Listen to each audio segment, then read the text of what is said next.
County. He's saying local politics really affect you. Yeah. Like that's something that really changes your life. He goes, but the day-to-day happenings of the White House, most of it is just you're fixating on these things that really are probably never going to have any impact.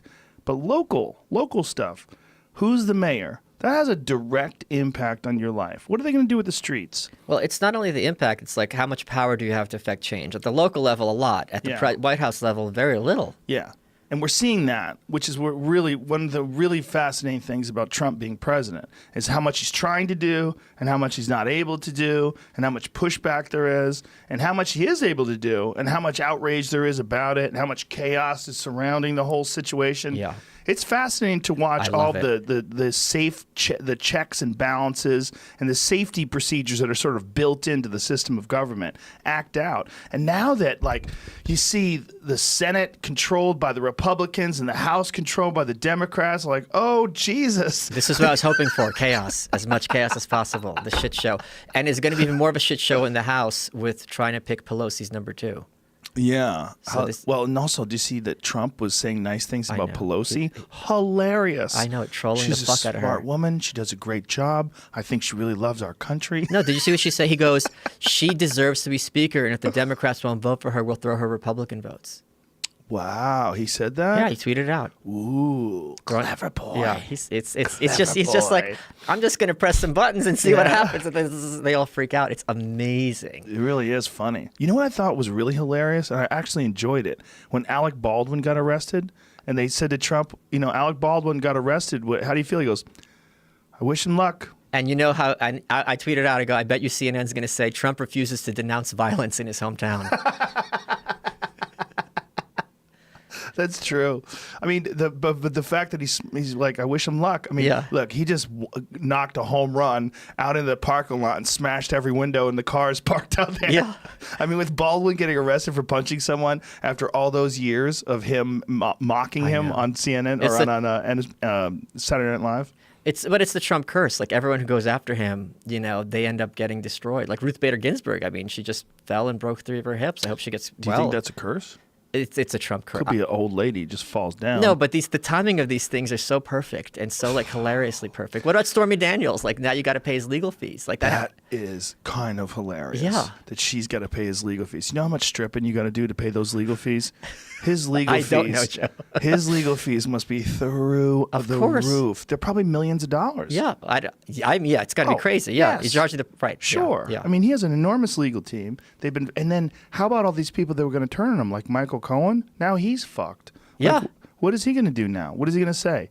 Well, we already know that you paid her off, and now no one cares. Right. Because he just won the case. Right. And so she has to pay his legal fees, and now you're stuck with nothing. You have nothing. Right.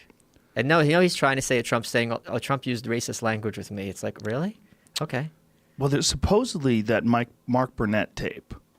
Okay, yeah, Tom Arnold's trying to find this. Right, that's supposedly happening. Mark Burnett, the guy, is that Mark Burnett? Yeah, the Survivor guy and the Apprentice guy. He's apparently very religious. Okay. And he is inclined to support Trump's positions on many things, and he's just not going to release that. No, there's no way Trump, who's running a TV show, we look at Megyn Kelly, Joy Reid, if he's using racial slurs in front of cameras and a cast of 50, which I'm sure are going to have people of color, this is New York, there's no way this wouldn't have leaked at the time. That's not true. If he's using the N-word? That's not true. No. If there's a sound guy and there's a producer and they're collecting tapes and everyone has... No. If he's doing this publicly in front of all the... He's not doing it publicly. He's talking to someone and it was recorded, much like the Billy Bush thing when he was on the bus. Right. He's kind of doing it publicly, but he's talking to somebody. I thought he was talking to one of the cast members, supposedly. That's not what I heard. Okay. This tape is like Bigfoot. Yeah, it is like Bigfoot. It's more like Hangar 18. But the other thing is, if he's using this language, he would have been using it frequently. Because he does hit certain words over and over. Yes. But it could be he used it in a very specific way. Like, you know the story about the guy from Netflix, right? Which one? How about the story about the Papa John guy? Yeah, that's outrageous.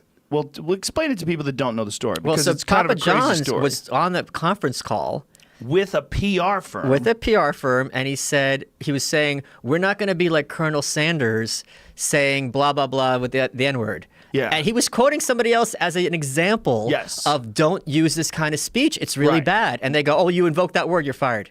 Literally, and he is the CEO of the company, and he's saying to them, we're not going to use these words. We're not going to be like these persons. Like, it's not like saying Michael Richards. Like, I hate, like if I said that, like, hey, I'm not going to be like Michael Richards and get on stage in front of everybody and drop some N-bombs. Right. And people just start freaking out. Joe Rogan just said the N-word. Yeah. And then all of a sudden that becomes public, and then I Right. get fired, and then YouTube pulls me off, and then iTunes pulls me off. Literally, that's what's like what happened with the Papa John's guy. Yes. But all anybody hears is the Papa John's guy said racist shit. No. That's all they hear. All they heard was Papa John's refused to support Colin Kaepernick. And now they're like, all right, we're going to get this fucker. And they did.